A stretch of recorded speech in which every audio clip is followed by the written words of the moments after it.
26장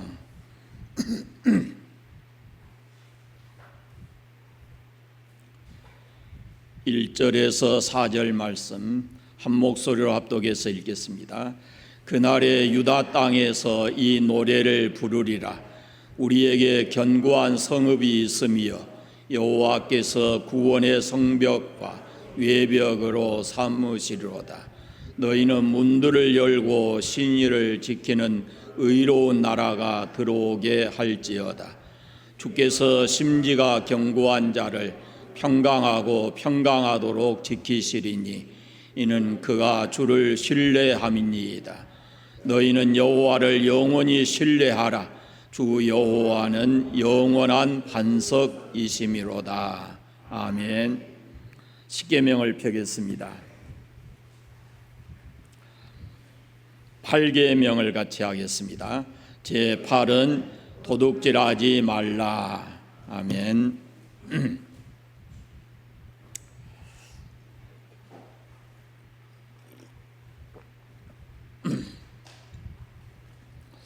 여러분, 요즘에 우리가 사는 세상에 사람을 움직이는 힘이 무엇일 것 같습니까? 사람을 움직이는 힘.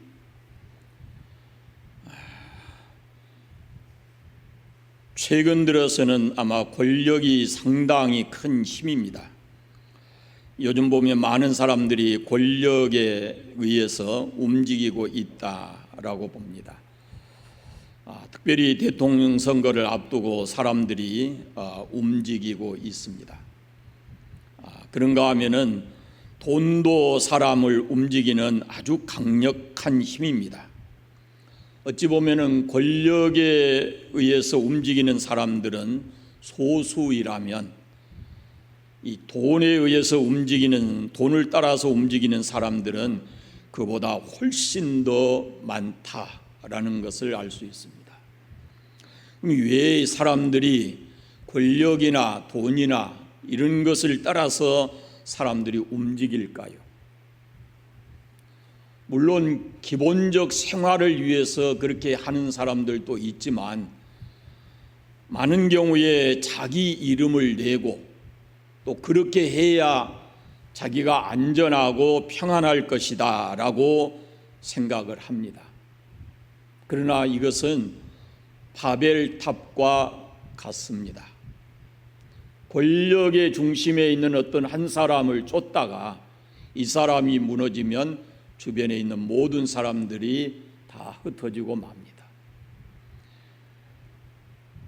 맨 랜더즈라고 하는 사람은 우리 인생 안내의 상담자로서 그런 일을 했는데, 이 사람이 인간을 움직이는 데는 4가지 요소가 있다 그랬습니다.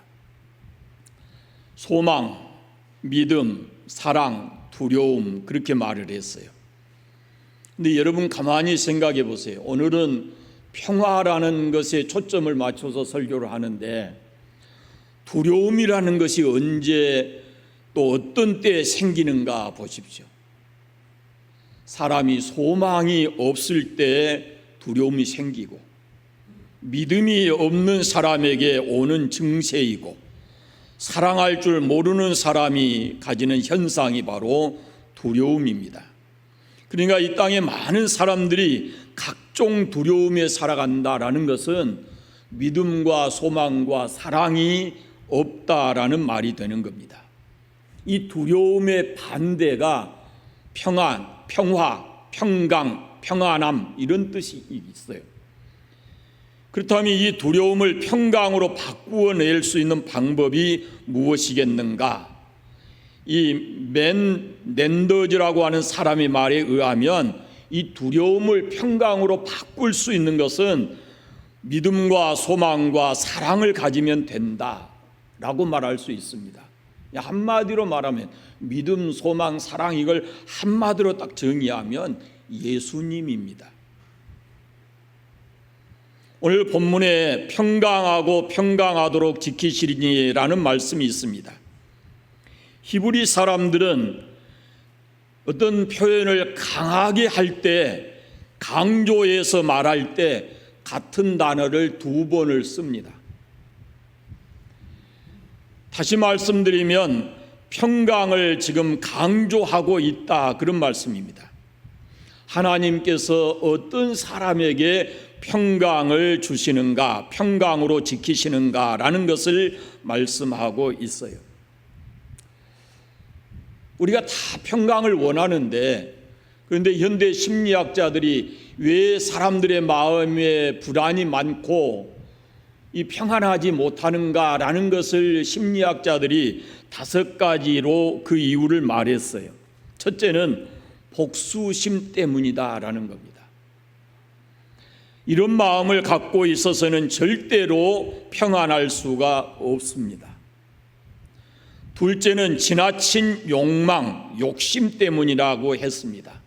물질이나 명예나 권세나 이 모든 것에 있어서 지나친 욕심이라고 하는 것은 내 안에 평강을 깨뜨린다라는 말씀입니다. 셋째는 질투심입니다. 자신의 능력이나 재질은 생각하지 않고 다른 사람이 잘되고 성공하는 것, 여기에 대해서 질투하게 되면 절대로 이 마음에 평안함이 없다라는 거죠. 4번째가 마음의 분노이고 5번째가 교만 때문이라고 그렇게 말을 했습니다. 이 5가지 요소 중에 제가 오늘 초점을 조금 맞추고 싶은 부분이 교만입니다. 칼빈도 우리 마음의 평화가 없는 요인 중에 가장 강력한 것이 교만 때문이다, 이렇게 말을 했어요. 그러니까 하나님의 존재를 믿지 않는 불신앙적 사람, 그런 교만은 그 사람 속에 두려움과 번민과 고민, 이런 것을 가져다 준다는 겁니다. 다시 말씀드리면 이 교만이 믿음과 소망과 사랑을 갖지 못하게 하는 요인이거든요.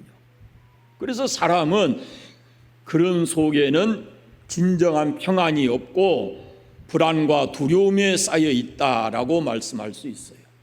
우리 자신을 한번 생각해 보세요. 내 마음이 진정으로 평안한가? 그럼 내가 지금 하나님 앞에 어떤 자세로 나는 서 있는가? 라는 것을 우리가 한 번쯤은 생각해 보아야 하는 겁니다.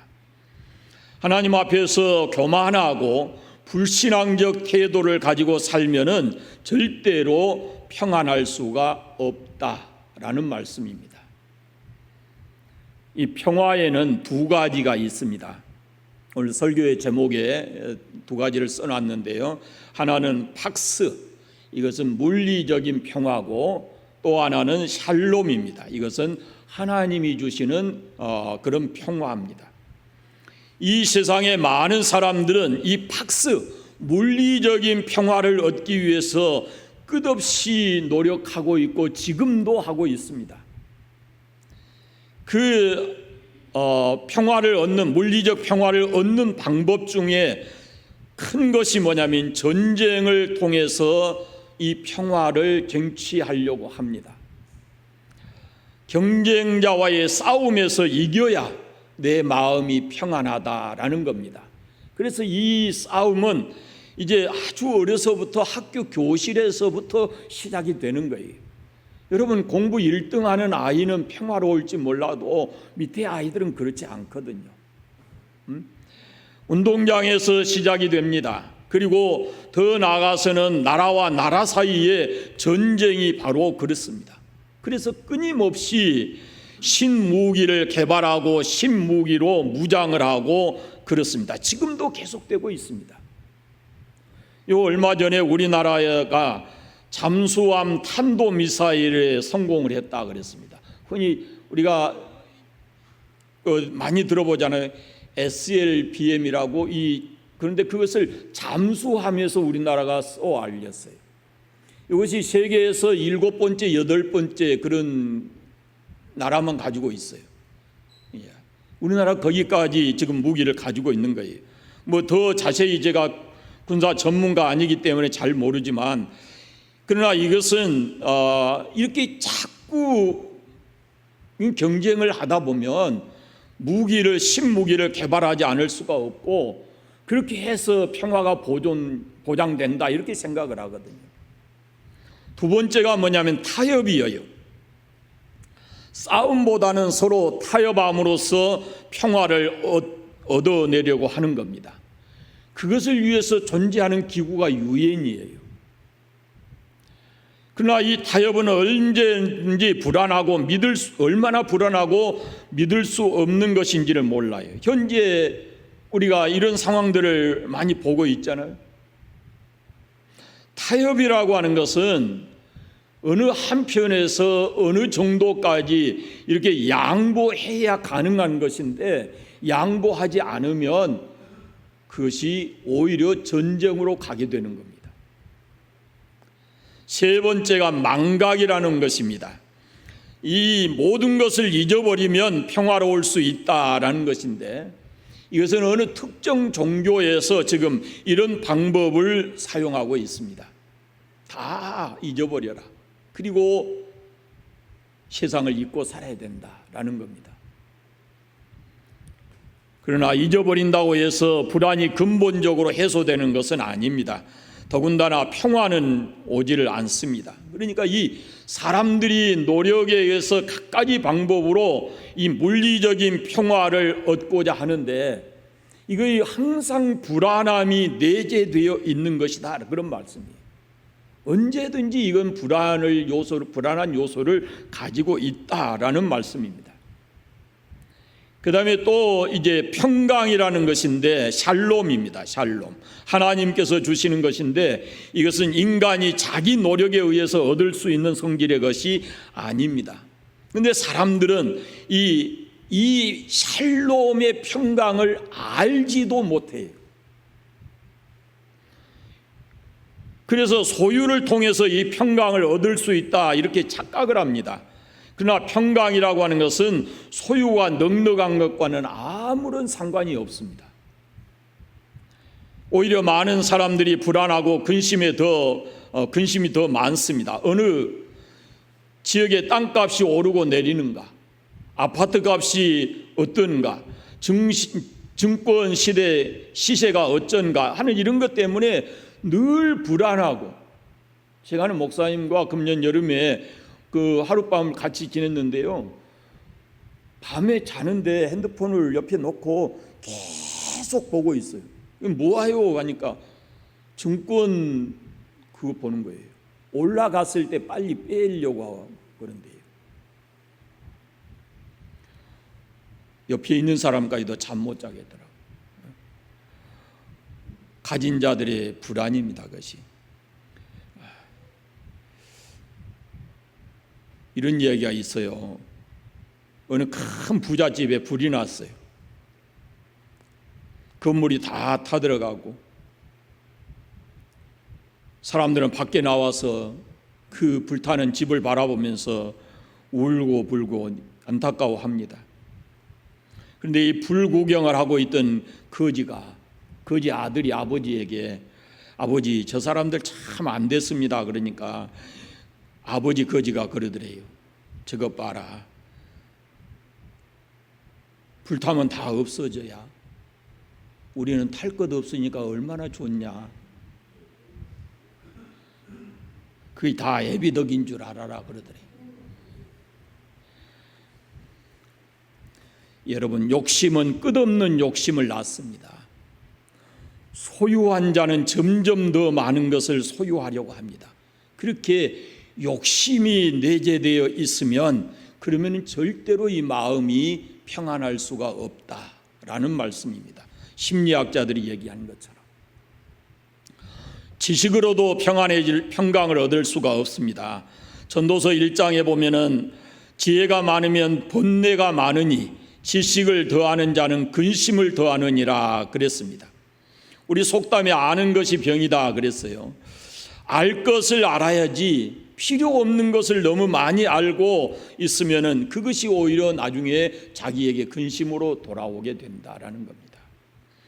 어떤 사람은 명예를 얻으면 평강이 덤으로 오는 줄 알아요.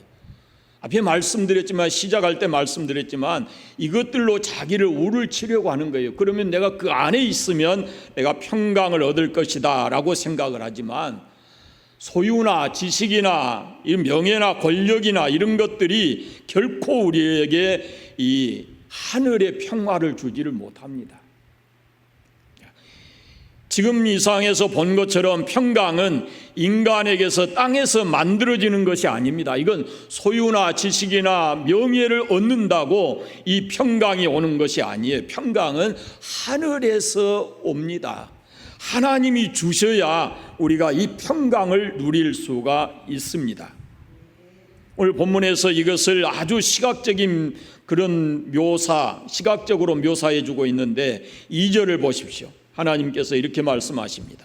너희는 문들을 열고 신의를 지키는 의로운 나라가 들어오게 할지니라. 그럽니다. 문을 열어라 그렇게 말씀하셔요. 그래서 의로운 나라가 들어오게 해라 하고 말씀해요. 여기 문을 마음의 문을 가리키는 것이고, 또 여기 의로운 나라는 하나님의 나라를 가리키는 것일 겁니다. 그래서 우리가 이 마음을 열고 하나님의 나라가 내 안에 들어오게 되면 그 하나님의 나라는 바로 평화로운 나라, 평강이 있다라는 것을 말씀해요. 여러분, 하나님께서 우리의 마음의 문을 열어주셔야 합니다. 성을 한번 생각해 보세요. 옛날 성 밖에 도둑이나 맹수들이 와서 아주 불안한 그런 상황일지라도 성 안에 있으면 그 성벽이 이렇게 지켜서 성 안은 평안할 수가 있습니다. 사람이 성 밖에 와서 문을 두드릴 때 안에서 주인이 열어주어야 되는 겁니다. 열어주라 이렇게 명할 때 그 안에 들어올 수가 있어요. 평안은 성 안에서 얻을 수 있다라는 말씀을 하고 있는 거예요. 그런데 그 성문은 우리 마음의 문을 가리키는데, 이 마음의 문이라고 하는 것은 내가 열고 싶다 그래서 열어지는 게 아니에요. 주인이 명을 해야 합니다. 주인이. 우리가 이 세상을 떠나는 순간에도 하나님 나라의 문이 열려야 합니다. 사도행전 1장에 보면 성령이 그 마음의 문을 열어 말씀을 듣게 하셨다라는 말씀이 있는데요, 우리가 하나님 말씀 듣는데도 하나님께서 우리의 마음의 문을 열어주셔야, 그래야 하나님의 말씀이 우리에게 들려오는 거예요. 마음의 문을 닫아버리면 누구도 하나님의 말씀을 들을 수가 없습니다. 그러면은 그 사람의 믿음이 성장할 수가 없는 거예요. 하나님께서 문을 열어주시지 아니하시면 누구도 성 안에 들어와서 하나님이 주시는 평안함을 누릴 수가 없어요. 하나님께서 하늘의 문을 열어주지 않으시면 누구도 그 평강의 나라에 들어갈 수가 없다라고 말씀합니다. 그러면 어떤 사람에게 하나님께서 이 문을 열어주시는가? 첫째는 신의를 지키는 사람, 믿음을 지키는 사람, 그런 말입니다. 믿음을 지키고 충성스러운 사람, 이런 말이에요. 믿음이라는 것은 정말로 중요한 것입니다. 앞에 말씀드렸잖아요. 두려운 것은 믿음과 소망과 사랑이 없기 때문이라고. 믿음을 지키는 것이 그래서 중요한 것입니다. 현대 사회는 한마디로 불신 사회가 되고 말았어요. 개인과 개인의 사이에도, 단체와 단체 사이에도, 나라와 나라 사이에도 이 맺어지는 언약도 어느 한순간에 한쪽에서 틀어버리면 그 언약은 휴지가 되는 겁니다. 제자가 스승을 믿지 못하고, 백성이 나라를 믿지 못하고, 소비자가 생산자를 믿지 못하고, 노동자가 경영자를 믿지 못하고, 그래서 데모하고, 그래서 자기들의 이익을 취하려고 하는 그런 세대가 지금 우리 세대가 되어 있어요. 사회가 평안하기 위해서는 서로가 서로를 신뢰할 수 있는 믿음이 있는 사회여야 된다라는 겁니다. 신의가 있어야 돼요.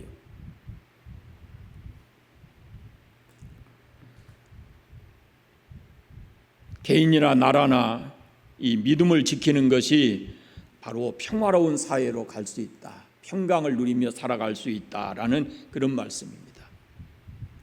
우리가 신앙적으로도 하나님과 우리의 믿음을 잘 지켜야 돼요. 그래야 평강을 누리고 살아갈 수 있어요. 두 번째는 의를 지키는 사람과 나라입니다. 의로운 사람에게 이 문이 열리고 그 문을 통과할 수 있다 그랬어요. 그런데 요즘에 의를 마치 자기 공로처럼 내세우는 경우가 종종 있습니다. 요즘에는 길가에 버려진 물건 하나도 그냥 쉽게 이거 재수 좋다 그러고 주워가면 안 돼요. 그거 주인 찾아서 반드시 돌려주어야 합니다. 자기 것이 아닌데 돌려주는 것이 그거 당연하지 않겠습니까? 그런데 한때는 뭐 이렇게 택시 안에나 돈 몇십만 원, 몇백만 원 이렇게 놓고 내렸다가 그래서 파출소에 갖다 준다든지 주인을 찾아주면은 막 그게 신문에 나고 방송에 나고 이런 때가 있었어요. 선한 일을 했다는 겁니다. 그런 경우에 주인을 찾아주는 것, 그것은 마땅히 해야 할 일인 것입니다. 그것이 의로운 일이에요. 그런데 우리에게 이런 의로운 삶이 없는 겁니다. 그래서 마음이 늘 불안하고 평화롭지 않아요. 옳은 일을 하게 되면 마음이 평화롭습니다. 평강의 삶이 있습니다. 그러나 옳지 않는 일을 하기 때문에 늘 마음이 불안하고 두려움이 생기는 겁니다. 근데 요즘의 사람들을 보면은 이 의보다는 실리를 더 추구하는 삶을 살아요. 옳고 그름을 떠나서 이것이 내 손에 무엇이 남는가, 내게 무엇이 유익인가, 이런 것을 생각한다, 그런 말입니다. 그러나 의라고 하는 것은 옳고 그름이지 내게 이익이 되냐 손해가 되냐 이게 아니에요. 내가 손해가 될지라도 의롭게 살아야 된다라는 말씀입니다. 그런데 이 의의 개념이 부족하고 의롭게 살지 않기 때문에 현대인들의 삶 속에 이 불안과 두려움이 내재되어 있다라는 겁니다. 그렇게 심리학자들이 보고 있는 겁니다. 의로운 삶은 강한 힘이 있습니다. 우리가 바르게 살아가면 거기에 굉장한 힘이 있습니다. 그것은 돈의 힘보다 훨씬 더 강한 힘입니다. 어떤 고난이 와도 의를 버리지 않아야 됩니다. 내게 어떤 손해가 와도 의로운 삶을 버리지 않아야 됩니다. 그러면 우리가 평강의 삶을 살아갈 수가 있는 것입니다. 하나님께서 이렇게 의를 지키고 의롭게 살아가는 사람에게 평강을 주신다라고 말씀을 합니다.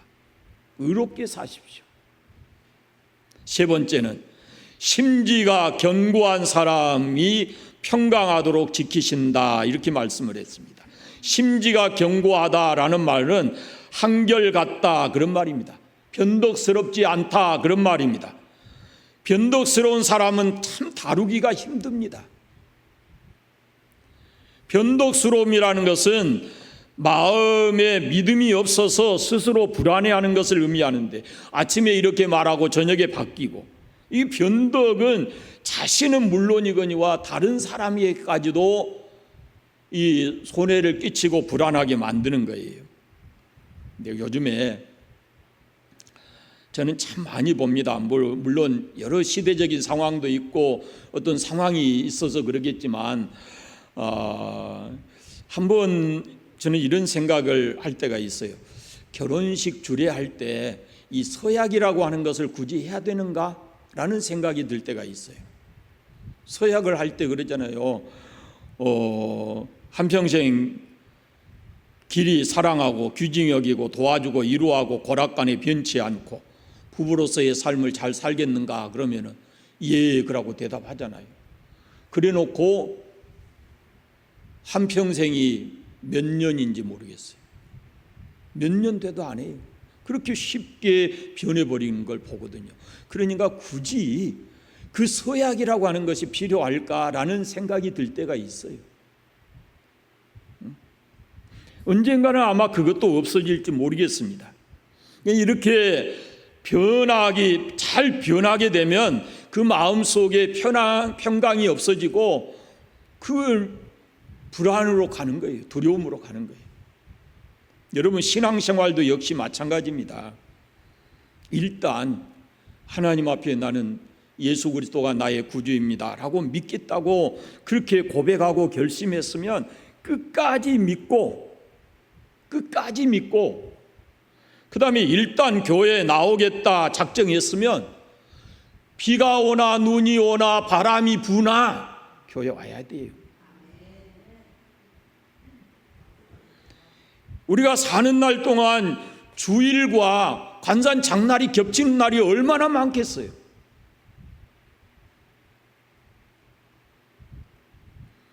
주일날 비바람 부는 날이 얼마나 많겠습니까? 내가 평생을 예수 믿는데 수요 기도에 내가 기도하면 얼마나 하겠습니까? 마음 먹었으면 변하지 말고 신실하게 그 믿음을 지켜야 돼요.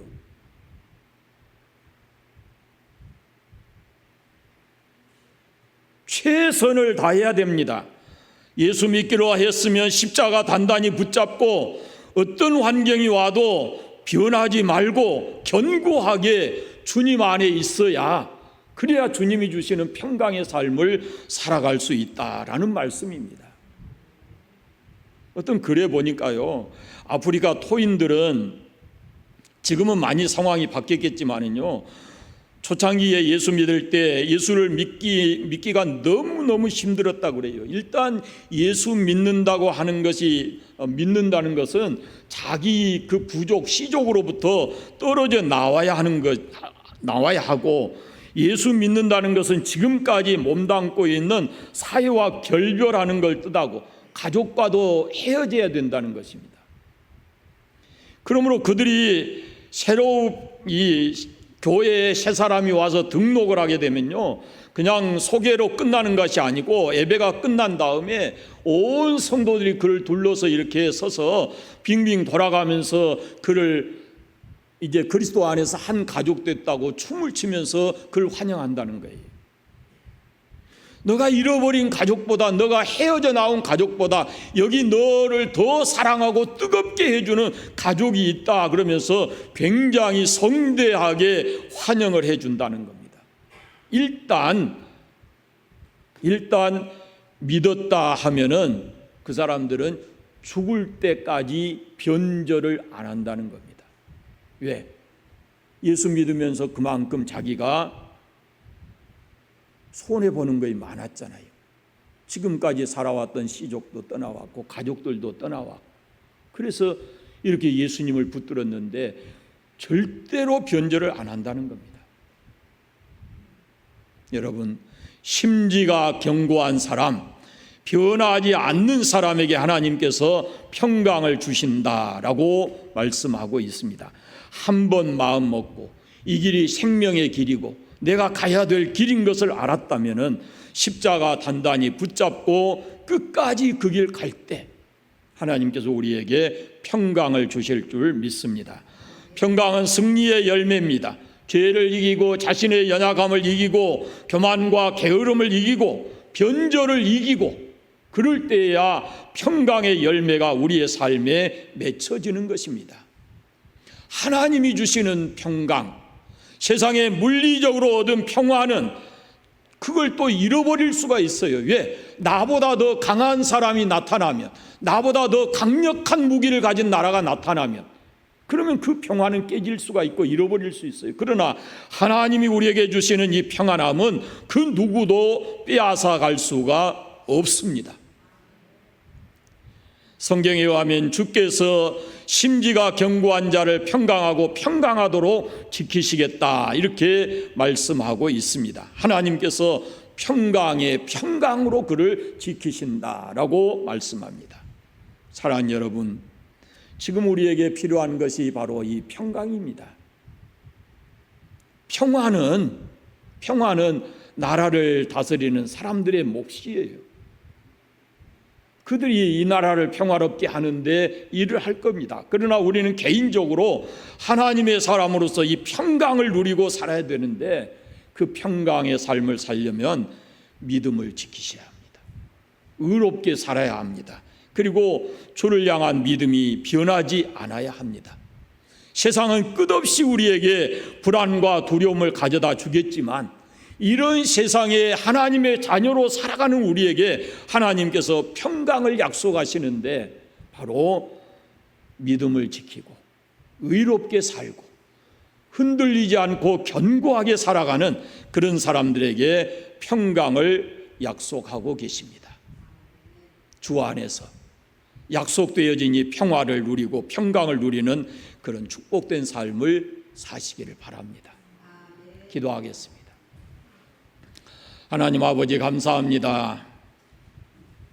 온 세상이 두려움과 불안 속에 있지만 오늘도 우리를 주의 전에 부르시고 예비하게 하시고 하나님이 주시는 평강의 삶을 우리가 누리게 하시니 감사합니다. 진정으로 우리에게 하늘의 평강이 있기를 소원합니다. 말씀 주신 것처럼 믿음 잘 지키게 하시고 의롭게 살게 하시고 주를 향한 우리의 믿음이 결코 변하지 않게 해주시기를 원하옵고 기도합니다. 그래서 세상은 불안하고 세상은 두렵지만 우리가 주 안에서 이 평강의 삶을 살아갈 수 있도록 넉넉한 은혜를 우리에게 허락하여 주시옵소서. 아버지, 추석 명절입니다. 이제 사랑하는 모든 성도들의 가정을 하나님께서 은혜의 장중에 붙들어 주셔서 안전하게 하시고 모든 가족들이 건강하도록 하나님께서 은혜 베풀어 주시옵소서. 한 주간이 기쁘고 주 안에서 평강하도록 하나님께서 은혜를 입혀 주시기를 간절히 원하옵고 예수님의 이름으로 기도드립니다. 아멘.